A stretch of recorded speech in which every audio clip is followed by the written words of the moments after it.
This morning, we got some excellent results from Vertiv Holdings. That's the maker of specialized power and cooling equipment for the data center, which has been a phenomenal winner over the past few years. The company reported numbers that came in well ahead of expectations in nearly every line. Sales up 35% year over year. 12-cent earnings beat off an 83-cent base. Even better, Vertiv issued a strong outlook for the current quarter and raised its full-year forecast. It's very strong backlog, too. However, after being up nearly $11 at one point today, that's like 8% in early trading, the stock gave back essentially all those gains throughout the course of today's trading session. But like I said at the top of the day, of the show, what mattered is the Fed, and that somehow interfered even with this great company. I'm not too worried because this feels like a normal profit-taking day in a stock that at its highs was up 186% from its post-Liberation Day lows. But still, let's take a closer look with Gio Albertazzi. Gio is the CEO of Vertiv Holdings, and it's great to have you back, Gio. Welcome to Mad Money. Well, thank you for having me, Jim. It's great being with you again. All right, so Gio, some of these just jump out. Net sales up 35%. Organic orders up 15% year over year and up 11% sequentially. Robust backlog, $8.5 billion. Tell us about some of the factors powering what I regard as incredible sales momentum. Yeah, it is certainly a very strong quarter and a very strong trajectory. And there are two factors. We're serving an industry that is very strong, and you've been vocal about the industry, the data center, AI as a very strong long-term trend, secular trend. And it is really happening. And we have a great portfolio. We continue to expand our portfolio.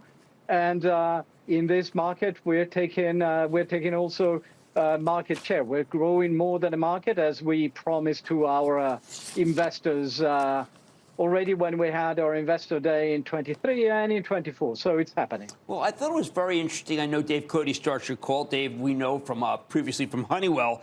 In the digital revolution, he says, that's got a long way to go, and data centers remain fundamental to all of it. So you guys fit right smack in the middle, and yet at the same time, I was trying to understand something you were talking about, and I don't mean to say that I'm ignorant, but you're talking about where you sit exactly in between a lot of different situations, and I need you to describe it because I know you think it's incredibly important to say where you are in the food chain, strength in data center, gray space, and white space? Yeah, absolutely. So you opened up the conversation talking about our power and thermal portfolio offering strength. That's what we do, and that's what we've done historically. So think about the data center. There is a big power infrastructure. There is a big cooling infrastructure, and it all to power the IT stack. Think about a big facility that supports the IT stack. But the interesting thing is that as the power density increases, and we know that power density from a rack is going from a traditional 10 kilowatt per rack all the way to north of half a megawatt per rack, well then that IT part that we call in the industry the white space, it's becoming so dense that the power, the power and the liquid cooling and the cooling become one thing almost with the IT. So there is that sharing the same space. And that makes the white space that for us was a little bit remote in the past, an area where we play, and not only where we play with our cooling and power technology, but where we make the difference in terms of enabling our customers to really utilize the new and future technology that is increasingly high density. Thinking about the future and the new the GPU technology, the GB300s, and then the future, even more powerful GPU technology. Well, that is happening. White space is becoming more important for us, and we play a bigger role. No, this is important because your partners, we happened to have the pleasure of going to a CoreWeave center where all we saw was Vertiv everywhere. Of course, some NVIDIA GPUs. I've not been to a nuclear technology site where I know you're working with Oklo. That's incredibly exciting. So talk to me about the CoreWeave partnership, the Dell partnership, and the Oklo partnership. Well, certainly CoreWeave is an important partner of ours.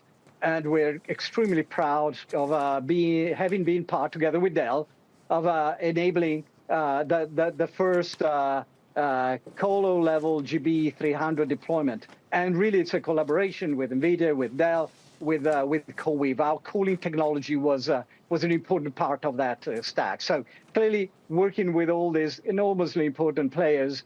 But there is an aspect, we go to Oklo and to nuclear technology of, the data center needs power. The data center needs power, and there is more and more data center design thought process oriented towards being off-grid and having local power generation.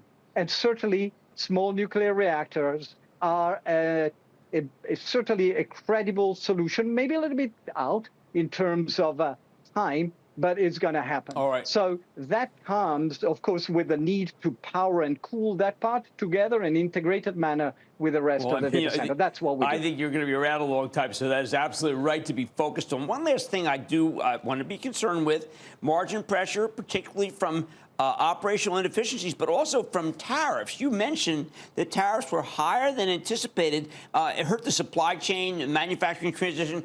Is this something we need to worry about, or something that is just going to be what the Fed chairman calls transitory? It is transitory for us, in the sense that we believe that end of 2025, we will have tariff offsetting actions that really offset the impact of tariffs for us. But there is a transitional element in which you move supply chains, you redeploy backlog from one place to another. You have, accelerated shipments.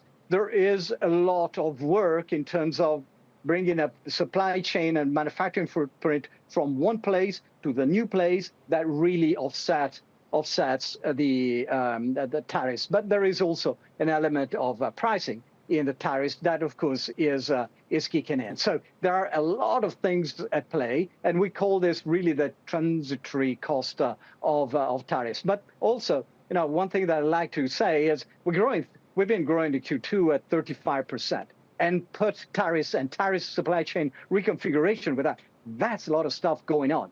And for an industrial company having to handle all that, there is a lot of work. So hence the inefficiency. We have a very, very sharp and focused operational programs to tackle those, and we feel good about how we're gonna end the year and the trajectory. All right, going then out I'm not going to be as concerned about that. I thank you for explaining that to us. Obviously, the core business is on fire, and we know that from some of the things you guys do with the big hyperscalers, too. So I want to thank Gio Albertazzi, the CEO of Vertiv. Gio, it's great to see you. Thank you. Likewise. Thanks. Absolutely. Net Money's back here. Coming up, Cramer takes your calls, and the sky's the limit. It's a fast-fire lightning round. Next.